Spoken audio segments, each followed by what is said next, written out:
আসসালামু আলাইকুম রহমতুল্লাহি ওবারাকাতুহু। আলহামদুলিল্লাহ, সমস্ত প্রশংসা আল্লাহ সুবহানাহু ওয়া তাআলার জন্য। অতঃপর দরুদ এবং সালাম বর্ষিত হোক আমাদের প্রিয় নবী রাসূলুল্লাহ সাল্লাল্লাহু আলাইহি সাল্লামের প্রতি। আজকে নাস্তিকদের একটি অভিযোগের জবাব দেব। সেটা হচ্ছে, নাস্তিকরা অভিযোগ করে সূরা ফাতির 35 নম্বর সূরা 41 নম্বর আয়াত। এই আয়াতে নাকি বলা হয়েছে যে পৃথিবীকে স্থির রাখা হয়েছে, অর্থাৎ আমরা যে পৃথিবী যে নিজ অক্ষের চারিদিকে আবর্তন করে, অর্থাৎ পৃথিবীর আহ্নিক গতি, এবং পৃথিবী যে সূর্যের চারিদিকে ঘুরে, অর্থাৎ পৃথিবীর বার্ষিক গতি যেটা, এটা নাকি হয় না। কোরআনের এই আয়াত দ্বারা নাকি বলা হয়েছে পৃথিবীকে স্থির রাখা হয়েছে, স্টপ, পৃথিবী একদম ঘুরে না। তো আজকের জবাব খুব সুন্দরভাবে দেবো, আপনারা দেখতে থাকুন। প্রথম আমরা দেখি আয়াতে কি বলা হচ্ছে।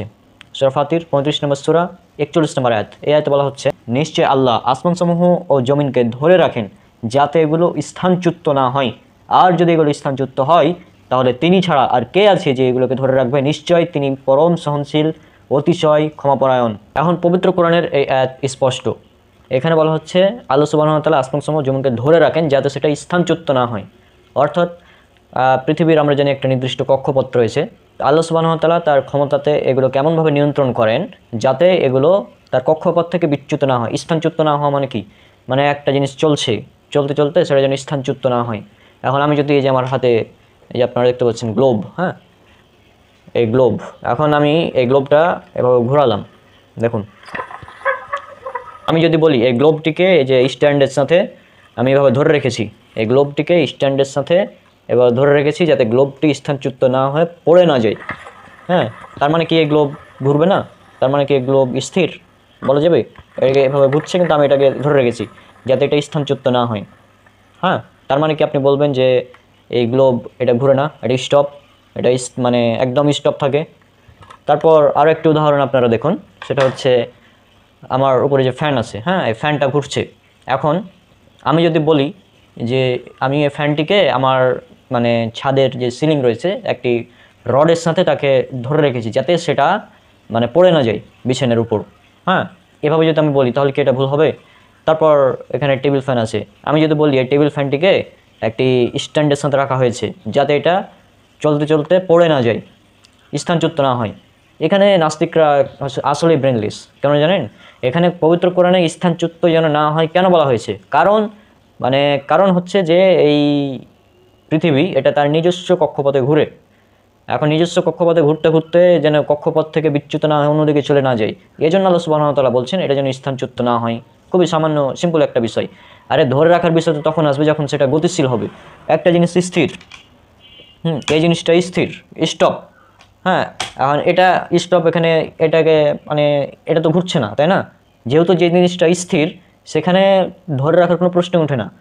আমি তো ধরবো সেটাকে যেটা ঘুরছে বিভিন্ন কক্ষপথে, সেটাকে আমি ধরে রাখবো একটা নির্দিষ্ট কক্ষপথে যাতে সেটা স্থানচ্যুত না হয়। যেটা আমি উদাহরণগুলো দিলাম আপনারা বুঝতে পারবেন। তো আশা করছি এই বিষয়টা একদম ক্লিয়ার।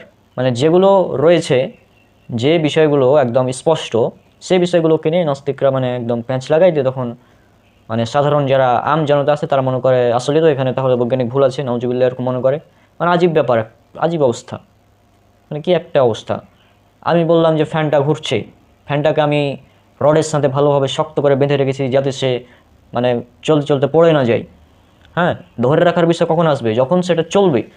তাহলে এই আয়াত থেকেই প্রমাণিত হয় যে পৃথিবী স্থির নয়, পৃথিবী তার নিজস্ব কক্ষপথে গতিশীল, একদম স্পষ্ট। আর সূরা ইয়াসিন সূরা নাম্বার 36 আয়াত নম্বর 40, তারপর সূরা আম্বিয়া সূরা নাম্বার 21 আয়াত নম্বর 33, বিভিন্ন জায়গায় বলা হয়েছে কুল্লুন ফি ফালাকি ইয়াসবাহুন, প্রত্যেকেই নিজস্ব কক্ষপথে গতিশীল। ওখানে বলা হয়েছে আল্লাহ সৃষ্টি করেছেন দিন, রাত্রি এবং দিবস, সূর্য এবং চন্দ্র, প্রত্যেকেই নিজ নিজ কক্ষপথে আবর্তন করে। এবং এটা কিভাবে, এটা আমি একটা ভিডিও বানিয়েছিলাম পবিত্র কোরআনে।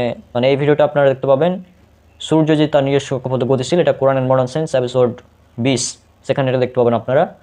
আর কোরআনকে পৃথিবীকে সমতল বলেছে, এই নিয়ে আমার একটা ভিডিও আছে, সেখানে আপনারা বিষয়টা দেখতে পাবেন। আর দিন ও রাত্রির মানে প্রত্যেক নিজের কক্ষপথ আবর্তন করে, এই বিষয়টা আমি খুব সুন্দরভাবে বুঝিয়ে দিয়েছিলাম ওই পৃথিবী সমতল ওই বিষয়টাতে, ওই ভিডিওতে। তো আশা করছি এই বিষয়গুলো একদম সিম্পল। মানে এই পবিত্র কোরআনের সূরা ফাতির 35 নম্বর সূরা 41 নম্বর আয়াত, এই আয়াত থেকেই প্রমাণিত হয় যে পৃথিবী এটা স্থির নয়, বরং পৃথিবী তার নিজস্ব কক্ষপথে গতিশীল। আলহামদুলিল্লাহ, এই আয়াত থেকে প্রমাণ হয়।